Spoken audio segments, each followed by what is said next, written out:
श्रीमंत लोक म्हणतात की आम्ही पुस्तके खूप वाचतो, पण यांचा रिअल लाईफ मध्ये काय फायदा होतो चला बघूया. खूप सिंपल कॉन्सेप्ट आहे. ऍज अ इंडियन समजा तुमची एज 20 वर्षे आहे. अजून तुमच्याकडे फक्त 40 ते 50 वर्षे आहेत. या 40 ते 50 वर्षात तुम्ही नवनवीन अनुभव घ्याल, बऱ्याच चुका कराल, त्या चुकांमधून शिकाल, तुमचं नॉलेज वाढवाल आणि एवढं करता करता तुमचं आयुष्य संपून जाईल.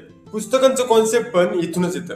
पूर्वीचे लोक त्यांचं नॉलेज पानांवर लिहून ते प्रिझर्व करायचे, कारण पुढील पिढी त्यांचं हे नॉलेज वाचून समजून घेईल. एक लेखक त्याच्या आयुष्यात जेवढं नॉलेज, अनुभव, चढ उतार बघतो, त्या सगळ्या गोष्टी तो 200 पानांच्या एका पुस्तकात प्रिझर्व करून ठेवतो.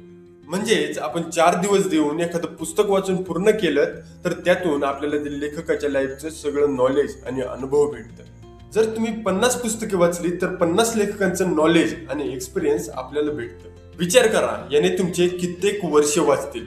तेव्हा आजपासूनच पुस्तके वाचायला सुरुवात करा.